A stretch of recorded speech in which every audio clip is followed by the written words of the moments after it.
Esto es Cosas de Sapiens. De las cavernas a las estrellas. Iniciamos el viaje. Hola, ¿qué tal? Y bienvenidos a Cosas de Sapiens. Yo soy Víctor González Quintanilla y esta tarde vamos a platicar de un riesgo inminente a nuestra especie, de una de las peores cosas que le puede pasar a nuestra especie y que parecía que era un riesgo que había sido superado o por lo menos acallado y dejado en el congelador por mucho tiempo. Desde la Guerra Fría, me refiero por supuesto a la guerra, pero sobre todo al uso de armas nucleares, el arma más letal, más poderosa que se ha inventado, que solamente 2 veces se ha detonado contra población civil y que desde entonces se han hecho y desarrollado bombas muchísimo, miles de veces más poderosas que aquellas que destruyeron Hiroshima y Nagasaki. Y es que la invasión rusa a Ucrania y la defensa que hacen los ucranianos últimamente ha levantado la alerta nuclear a niveles no vistos en medio siglo, con la entrada de soldados de Corea del Norte y la autorización del uso de misiles de Estados Unidos hacia territorio ruso, hacia adentro del territorio ruso. El conflicto entre Ucrania y Rusia parece haber tomado una nueva dimensión, elevando el riesgo de una escalada armamentista que puede llegar a derivar en una guerra regional, multinacional o hasta mundial, con armamento nuclear que ya ha sido amenazado por una de las partes. ¿Qué indicadores apuntan a este aumento del riesgo? ¿Por qué lo quisimos tomar este día aquí en el podcast Cosas de Sapiens? ¿Qué seriedad deberíamos de ponerle a las amenazas de Putin? ¿Está bloqueando? Lo ha hecho otras veces. ¿Qué tan real es el riesgo del uso de armas nucleares o de un ataque nuclear a cómo están las cosas en este momento? Bueno, pues como siempre lo que vamos a hacer es invitar a unos de nuestros amigos, los Sapiens, a que nos ayuden a entender lo que está pasando, quienes son más educados y enterados del asunto, porque de esa manera pues, nos enteramos mejores, que solo así aprendemos cuando lo compartimos entre todos y el conocimiento colectivo que podemos compartirte a ti a través de este podcast. Así que le doy la bienvenida que nos acompañan aquí Miguel Huíjar Chiapa, que es profesor investigador del Centro de Estudios sobre América del Norte y del Departamento de Estudios del Pacífico de la Universidad de Guadalajara, por supuesto, y también es presidente de la Australian and New Zealand Studies Association of North America, estudiante del doctorado que nos contacta y que se conecta con nosotros aquí desde, me parece que Los Ángeles, donde anda haciendo ya sus estudios. Miguel, muchas gracias por acompañarnos. Bienvenido a Cosas de Sapiens. Gracias por la invitación, Víctor. No, al contrario, gracias a ti por tu tiempo, también por acompañarnos. Y otro más de nuestros amigos los Sapiens, que nos va a acompañar, que me da mucho gusto que haya podido tener en su apretada agenda tiempo de compartir con nosotros, es Antonio Gil Fons, profesor investigador también en la Universidad de Guadalajara, licenciado en Historia, maestro en Historia Moderna y doctor en Ciencia Política por la Universidad de Guadalajara, por la línea de generación de conocimientos de política internacional, geopolítica y seguridad. Antonio, gracias por acompañarnos. Bienvenido a Cosas de Sapiens. El placer es mío. Muchas gracias por la invitación. Excelente, excelente. Pues bueno, vamos a entrar en materia. Amigos, si están de acuerdo, ayúdenos a desmenuzar un poquito cuál es el asunto, qué tanta atención, el asunto que tanta atención le está poniendo la prensa internacional después de 1000 días que lleva el conflicto o la invasión rusa-Ucrania y muchos más años desde que ocupó los territorios de Crimea. Y es que, según entiendo, y las primeras 3 preguntas que hice, hay indicadores que apuntan a aumento de riesgo. Putin ya ha estado también aumentando sus amenazas y todo esto indica que, pues bueno, el riesgo se está haciendo más latente. Según entiendo esto, lo que sucedió es que Rusia metió soldados norcoreanos, Ucrania utilizó misiles, Rusia lanzó también un misil balístico hipersónico, ya me ayudará a entender cuál es el nivel o el escalamiento entonces de estas cosas. Nuevos aliados, nuevas armas, nuevas amenazas y sobre todo el cambio en el clima geopolítico mundial con la llegada de Donald Trump a un segundo periodo en la Casa Blanca. ¿Sus opiniones? Bueno, pues sin duda alguna estamos viendo un momento de alta tensión y en gran medida justo muchas de las acciones que se han tomado responden a esta nueva realidad geopolítica que se va a empezar a gestar el 20 de enero del año siguiente, en el que Donald Trump tome posesión de la presidencia por segunda ocasión. Esto, por supuesto, ha hecho que la forma en la que se está llevando a cabo el conflicto cambie, por un lado, porque Ucrania ya sabe que el apoyo estadounidense va a cambiar, si no es que va a desaparecer por completo. Después del triunfo de Donald Trump, el hijo de Donald Trump Jr., Donald Trump Jr., dijo que quedaban 37 días para que se terminara el subsidio estadounidense a Ucrania. Y por supuesto, otro tema que preocupa en demasía a los involucrados en el conflicto es que Donald Trump también ha insistido que su apoyo para Europa va a cambiar. La relación con la Organización del Tratado del Atlántico Norte va a cambiar, como ya lo habíamos anticipado desde su primer mandato. Entonces los europeos están preocupados también por lo que esto puede implicar. Obviamente hay un temor a que Rusia trate de adentrarse más en el continente europeo después de una posible retirada estadounidense.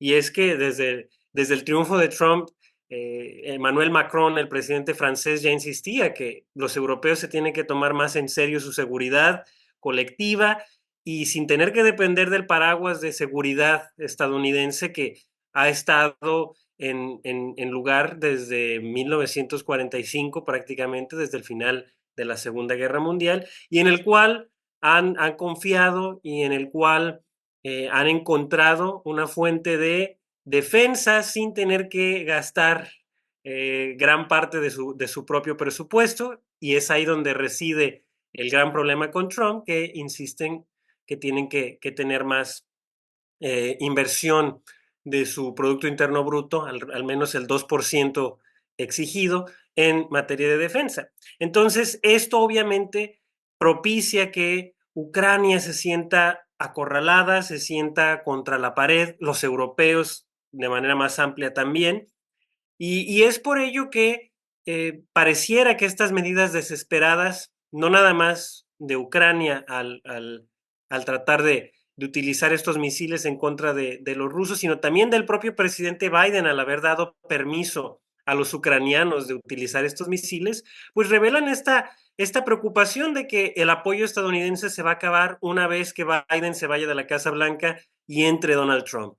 Así que este es un contexto amplio en el que obviamente eh, la participación estadounidense va a cambiar mucho la dinámica de la guerra. Además, obviamente, Trump ya dijo que una vez que llegue a la Casa Blanca, lo que va a buscar es una paz rápida en los dos principales conflictos a nivel global, que es el conflicto en Gaza y, por supuesto, la guerra en Ucrania.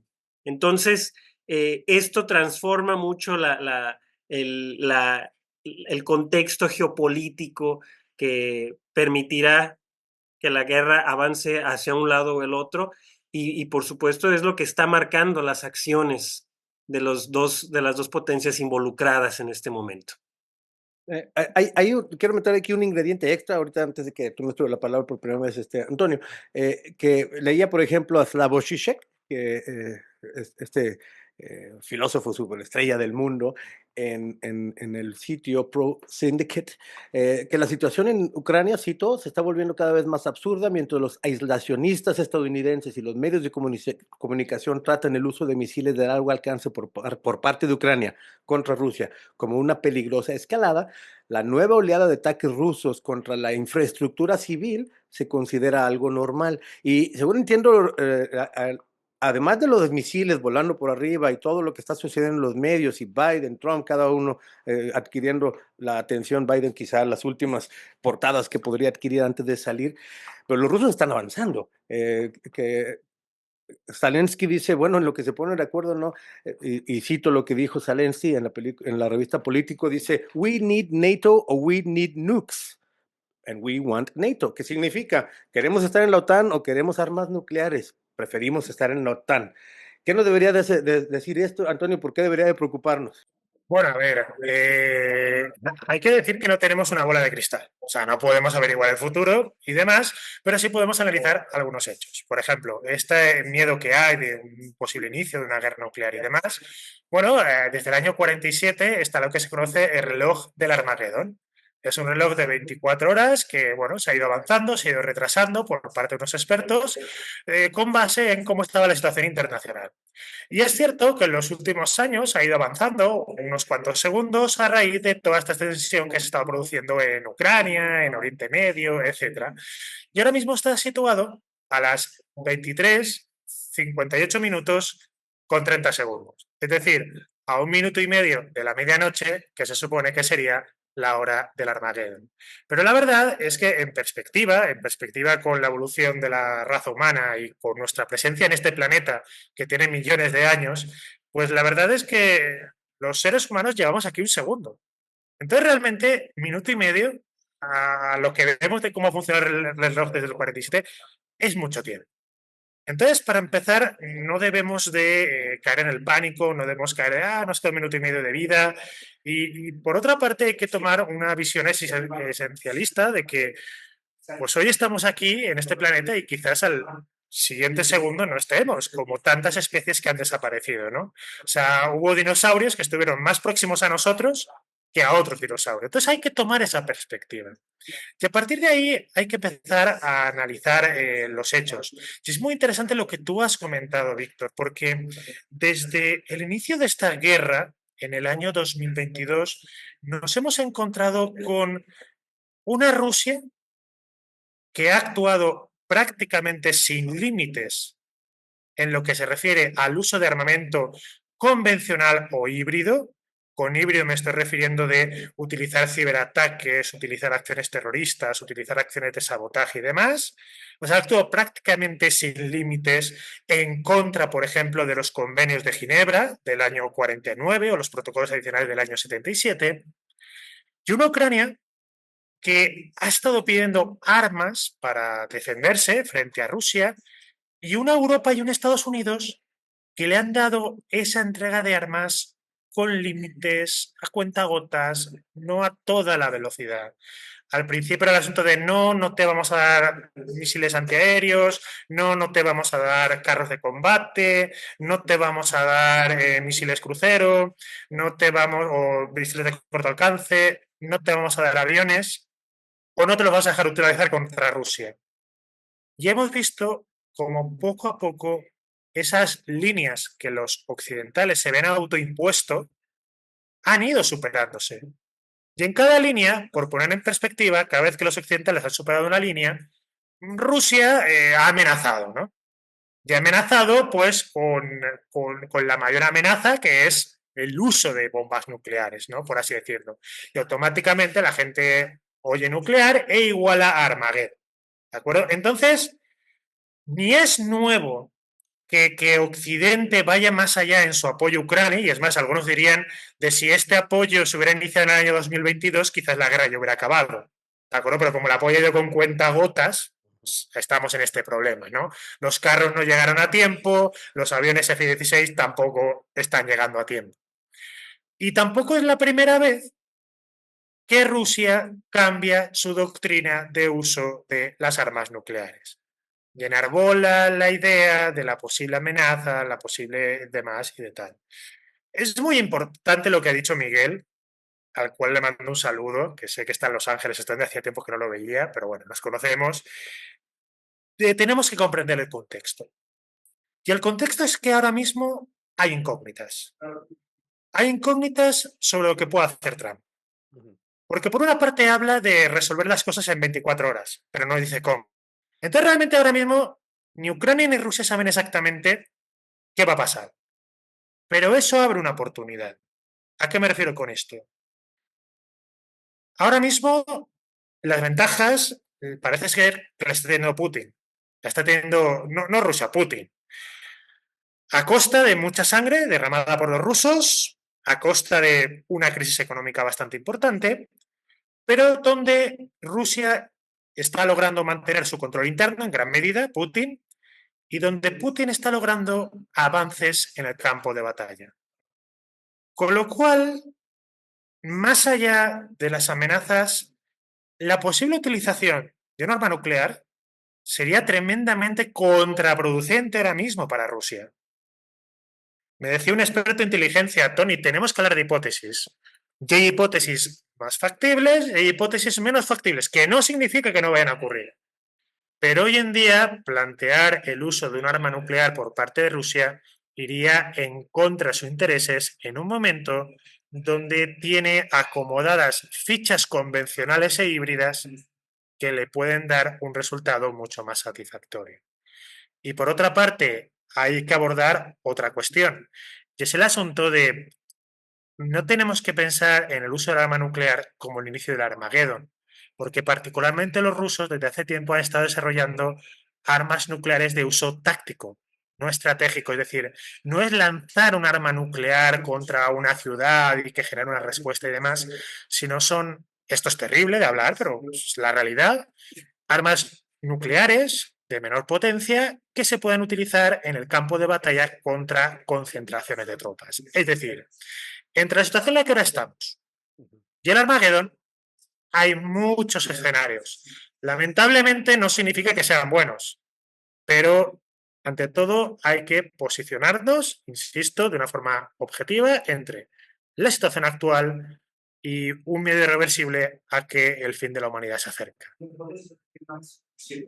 Es algo raro, pero Zelensky se manifestó optimista que llegara Trump, sabiendo que de todos modos Trump tuvo muchos encuentros con Zelensky en su tiempo, cuando Trump era presidente, cuando quiso que Zelensky revelara dirt, como le dicen en inglés, o información negativa sobre el hijo de Biden, cuando él era el candidato. Así que se me hace un poquito extraño que se manifiesta optimista, pero bueno, sus razones tendrá. Un par de preguntas aquí. Em, Ucrania tuvo alguna vez armas nucleares, seguro entiendo, ¿no? Que no fue en algún momento hasta el tercer país con más armas nucleares en el mundo cuando se separó la Unión Soviética, por lo mismo de ser el país más cercano a Occidente, ahí tenían muchos de sus silos nucleares, tenía armas nucleares y renunció a ellas. ¿Por qué? Bueno, muy sencillo. Ucrania hasta el año 91 era una república socialista soviética, es decir, pertenecía a la Unión Soviética. La Unión Soviética era un país compuesto por 15 repúblicas, lo que hoy en día, por ejemplo, en México llamamos estados, bueno, en aquel entonces se llamaban repúblicas, en teoría tenían una cierta autonomía, bueno, eso ya es otro debate. Cuando la Unión Soviética desaparece, y la Unión Soviética no es que desaparezca por una orden del líder soviético Gorbachev, sino es porque justamente los nacionalismos de las 15 repúblicas superan al aparato de Estado, al aparato confederal soviético. Entonces, literalmente, a Gorbachev se entera por la prensa que ya no tiene país. Entonces, el desmembramiento de la Unión Soviética es un desastre. Y los siguientes años son un desastre para la economía, porque pues imaginemos como si México de repente de un día para otro desapareciera. Y de repente ahora somos 32 estados y demás, ¿de acuerdo? Entonces, con todo esto lo que ocurre es que las Fuerzas Armadas se dividen y claro, en Ucrania hay numerosos silos nucleares, numerosos puestos de lanzamiento nucleares y demás. Y eso queda en manos de Ucrania. Pero con todos los respetos, tener armas nucleares, además de una responsabilidad, es un gasto. Es un gasto enorme. Es un gasto que en el contexto de la desintegración de la Unión Soviética muchas repúblicas no pueden asumir. Y como parte de los protocolos de disolución de la Unión Soviética, del Tratado de Belovéd y el protocolo de Alma-Ata, se establece en cierta medida que Rusia va a ser la heredera de la Unión Soviética, que hereda su puesto en el Consejo de Seguridad y que en cierta medida debería heredar su capacidad nuclear. Una capacidad nuclear que a los ucranianos no les interesa mantener porque a duras penas pueden mantener su estado y que sobre todo no hay que olvidar que el gran accidente nuclear en una central fue en Chernóbil, que está en Ucrania. Entonces ahí los ucranianos negocian con los rusos, con la Rusia de Boris Yeltsin, en otro contexto geopolítico totalmente distinto, y lo que se pacta es un doble acuerdo, de que por una parte Ucrania le entregará sus ojivas nucleares a Rusia, que por cierto también se deshará de esas armas, porque insisto, estamos hablando de que países como Rusia llegan a tener 50.000 armas nucleares, cabezas nucleares, hoy en día vienen a tener unas 5.000, 2.500 activas, 2.500 almacenadas, con base en tratados internacionales, porque insisto, una cabeza nuclear es muy cara y peligrosa de mantener. Entonces Ucrania cede esas cabezas, se deshace del gasto y a cambio se establece que Rusia se compromete a no invadir Ucrania. Mm. ¿De acuerdo? Pero como todos sabemos, bueno, pues respecto a la validez de los pactos o si los pactos deben cumplirse o no, ahí ya entran muchas teorías y muchos matices. Pero un poco la historia es esa. Algunas de las repercusiones que tiene, y esto a la luz de de la historia de nuestra especie, digamos, la historia de las guerras, que es algo que quisiéramos dejar atrás y que en algunas ocasiones pareciera que van disminuyendo proporcionalmente el número de muertes por violencia extrema, incluidas las guerras. Pero situaciones como la que está sucediendo ahora, pues siempre hace que tengamos que poner atención en lo que sucede. Muchos países de Europa están aumentando su gasto en armamento desde que empezó esta crisis hace un poquito más de 1000 días. Y la invasión rusa ya ha dejado huellas indelebles en las fronteras geopolíticas, bueno, para empezar, los territorios ocupados en este momento, pero también ha revelado controversias dentro de la cohesión interna de la Unión Europea. No sé si les gustaría, sobre todo, Miguel, a ver si me quisieras dar tu opinión acerca de esto. Por ejemplo, leía yo que Margarita Robles, ministra española de Defensa, advirtió este lunes pasado que la Unión Europea corre el riesgo de fragmentarse por su apoyo a Ucrania, ya que algunos gobiernos quieren dar su apoyo a Ucrania, mientras otros se inclinan a suspender los planes de ayuda al país. Se parece también a lo que sucede en Estados Unidos, el bipartidismo. Uno sí daba el apoyo, aunque a cuentagotas, el otro abiertamente dice que no, pero capaz de que hace que termine el conflicto. ¿Qué está sucediendo al interior de la Unión Europea, Miguel? ¿Qué nos podría decir de esto? Aquí hay que entender un poco la dinámica incluso desde 8 años antes de la guerra, 2014. 2014 cuando justo uno de los territorios ucranianos, Crimea, pasa nuevamente a manos rusas. Y digo nuevamente porque en la época de la Unión Soviética, justo como ya mencionaba mi estimado Tony, era un estado diferente, compuesto por todas estas repúblicas, y en ese entonces el líder Nikita Khrushchev, que era de origen ucraniano, movió la administración de Crimea, de esta península, a la República Ucraniana, que era parte de la Unión Soviética. Entonces, cuando se independiza, bueno, cuando se disuelve la Unión Soviética y entonces ganan su independencia todos estos países, Crimea queda en Ucrania. Sin embargo, en el 2014, como resultado de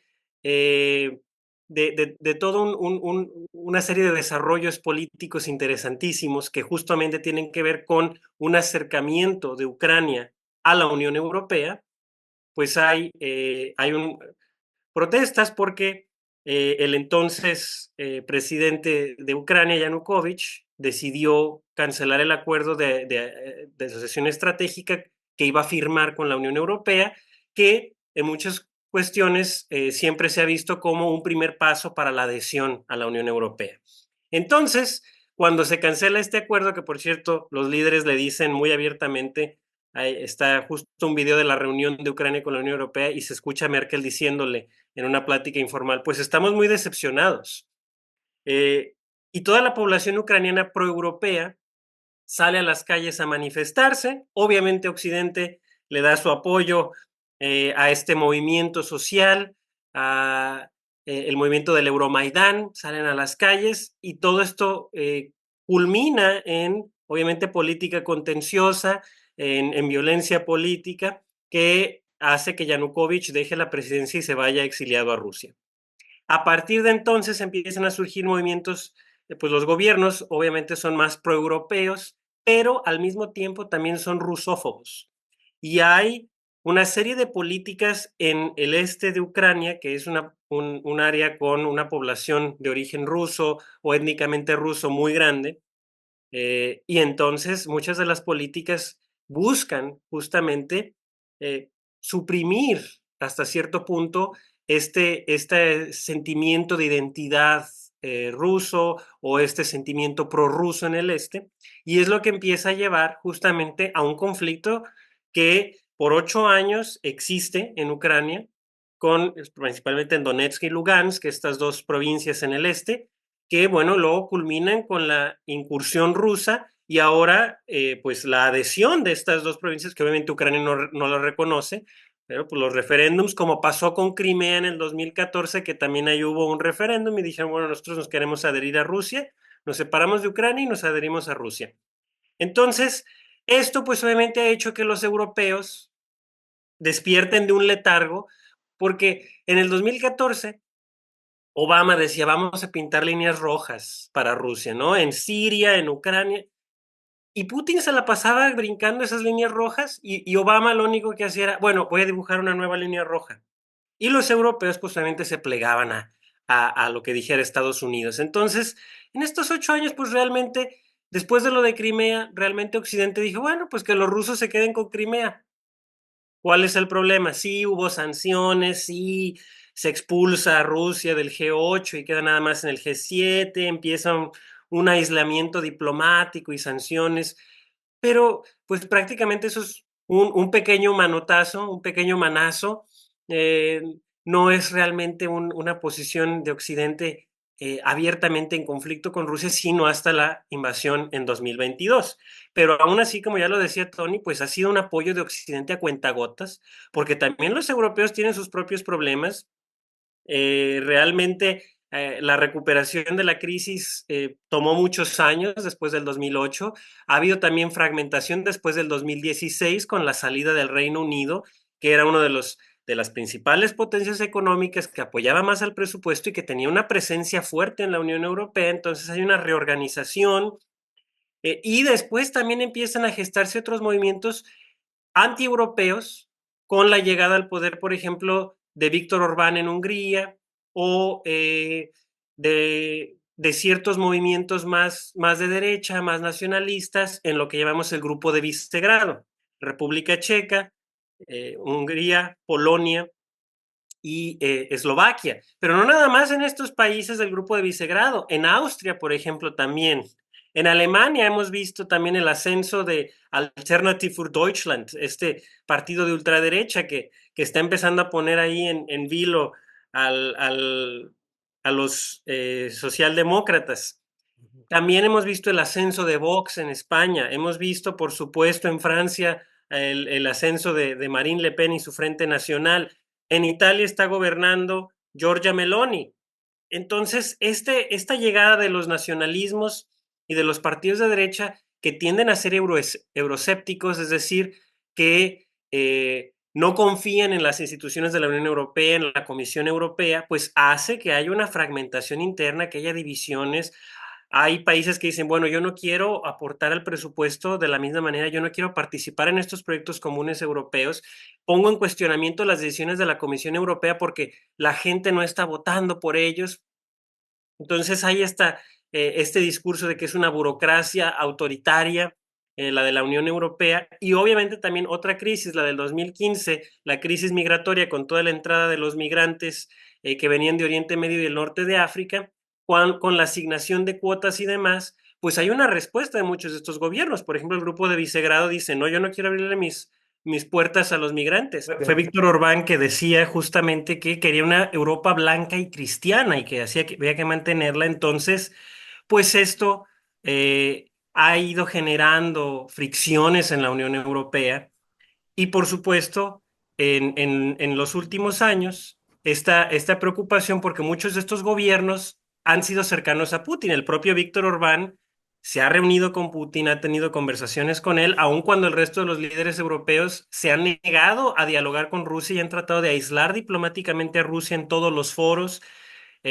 Ahora también con las órdenes de la Corte Penal Internacional giradas en contra de Putin y de algunos otros miembros de su gobierno, pues obviamente esto ha generado que Putin no asista a muchas de las reuniones como el G20 u otros foros internacionales, materializando este aislamiento. Y entonces, bueno, a raíz de la invasión en Ucrania, sí ha habido una preocupación por la defensa, al grado que dos países que habían sido neutrales, que habían decidido nunca incorporarse a la OTAN, lo hicieron, que es el caso de Finlandia y de Suecia. Pero también ahí hubo el problema de que había miembros de la OTAN que no querían que se incorporaran o que estaban deteniendo la incorporación. Uno era Hungría, justamente, Víctor Orbán, pero el otro era Turquía, que no es miembro de la Unión Europea y que ha rogado por muchos años que le permitan ingresar, obviamente por cuestiones religiosas y cuestiones culturales, no quieren que Turquía se incorpore, y más porque es el país más poblado, y entonces tendría más asientos en el Parlamento Europeo y tendría más voz, obviamente, en las instituciones europeas en general. Y lo que han hecho es algunos acuerdos ahí con Turquía para que detenga a los migrantes, le dan dinero y ya con eso lo han tenido contento, pero ahora Turquía también dice, bueno, quiero entrar a la Unión Europea. Ya lo dijo Erdogan otra vez. Vamos a reiniciar estas charlas ahora que ya di mi apoyo a Suecia y a Finlandia para que entren a la OTAN.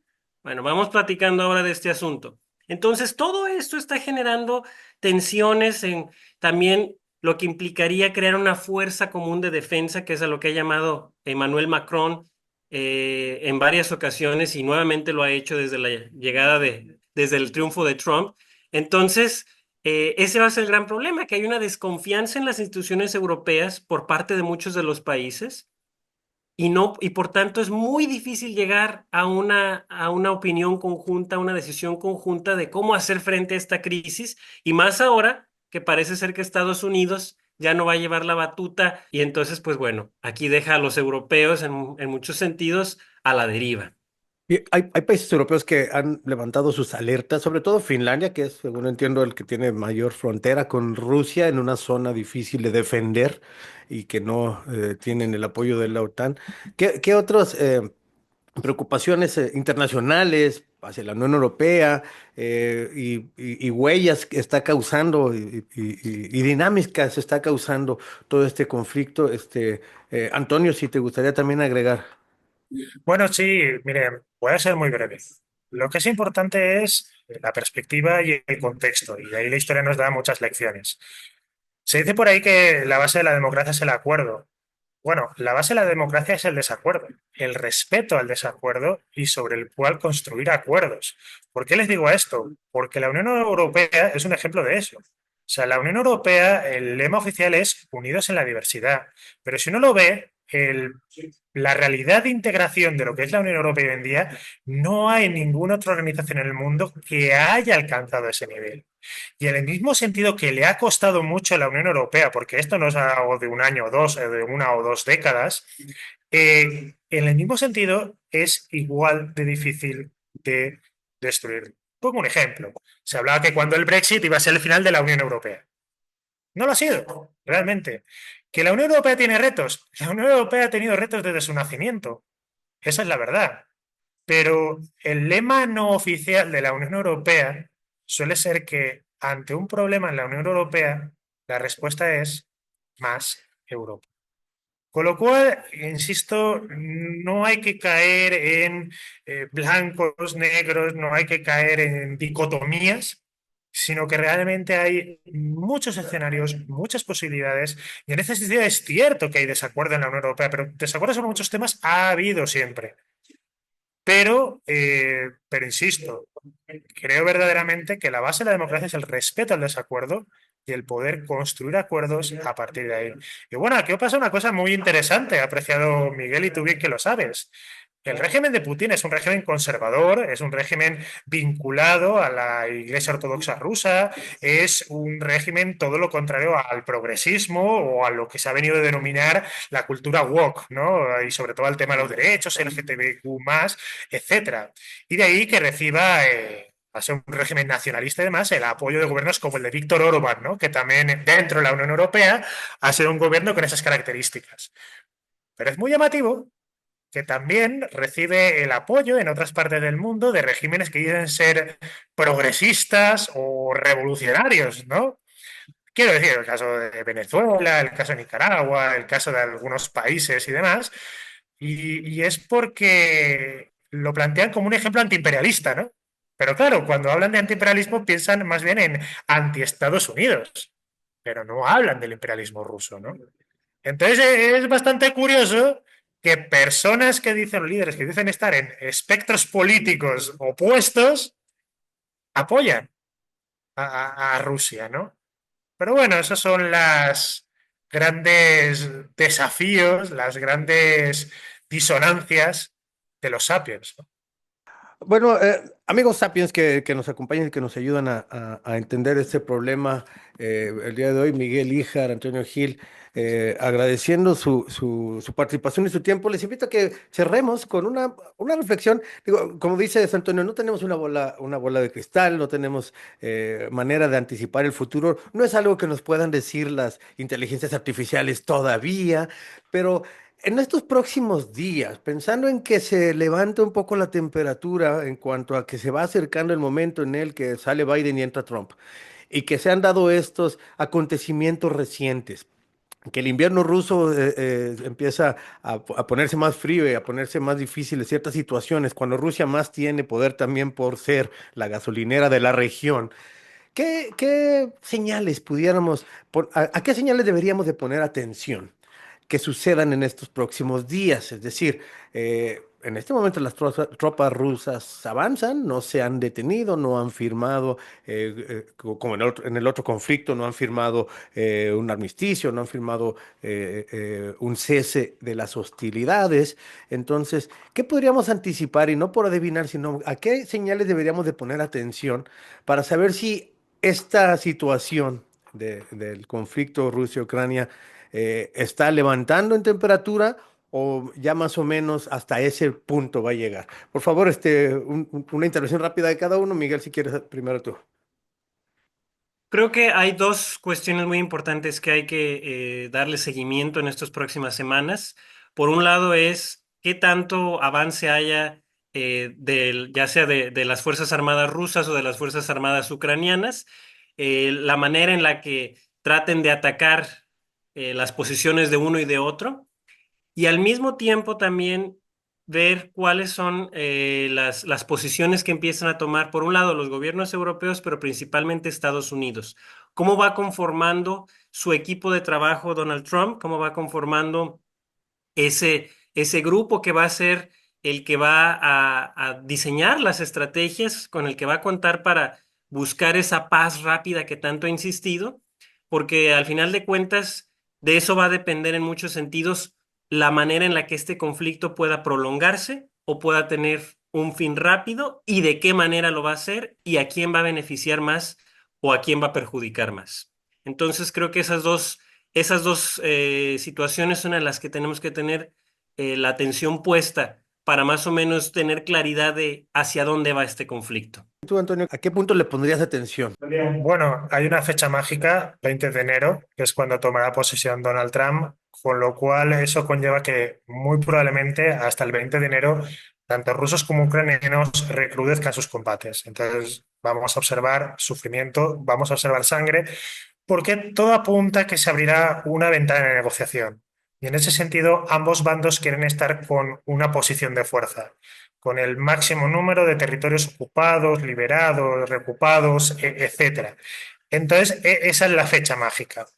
Más allá de esa fecha, no sabemos qué pasará. Yo creo que ni Donald Trump lo sabe realmente, ¿no? A partir de ahí ya sería especular. No caigamos en eso.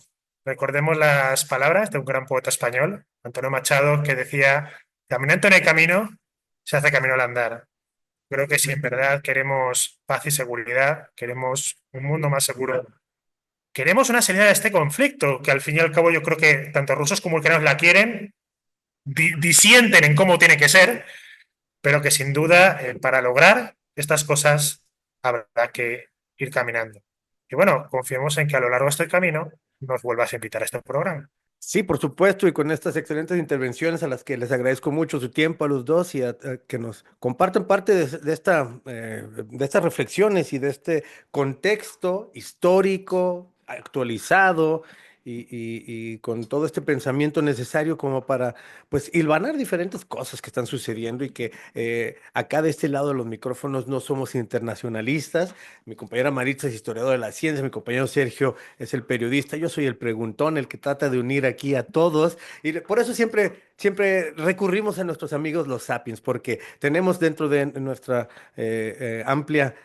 nuestro amplio repertorio aquí en la Universidad de Guadalajara y otras instituciones que nos apoyan, personas que nos ayudan a entenderlo. Esta es la historia de los Sapiens, este es el mundo en el que vivimos, estas son las situaciones a las que nos enfrentamos y estas son algunas de las razones por las cuales ver lo que pasa hoy nos ayuda a saber cómo somos y anticipar qué podemos hacer hacia adelante. Muchísimas gracias por acompañarnos, Miguel Ijar Chiapa, Antonio Gil Fon, ambos de la Universidad de Guadalajara. Un abrazo hasta Los Ángeles, Miguel. Gracias por acompañarnos. Gracias Un por abrazo. la invitación. Y un abrazo también a ti, Antonio, que me decías que andabas ahí por la biblioteca, donde yo también tengo la oficina, nada más no nos encontramos por ahí, pero a lo mejor nos encontramos en la Feria Internacional del Libro que empieza en estos días. Un placer y espero que nos encontremos. Bueno, pues muchas gracias a los dos por acompañarnos, por ayudarnos a entender estos conflictos de los sapiens, que seguiremos poniendo atención y nos dan una idea y una perspectiva de quiénes somos, cuáles son los elementos a vencer, cuáles son los obstáculos, cómo nos ponemos de acuerdo, cómo a veces es el desacuerdo el que nos ayuda a avanzar. Y muchas gracias a ti que nos escuchas y que nos ves a través de las plataformas de podcast, a través de YouTube. Recuerda que puedes entrar en contacto con nuestro espacio a través de las redes sociales Cosas de Sapiens. Si te gusta lo que hacemos, suscríbete y comparte. Y si no, bienvenido al debate. Terminamos. Te esperamos en el próximo viaje. Cosas de Sapiens es producido por el Centro Universitario de los Altos de la Universidad de Guadalajara.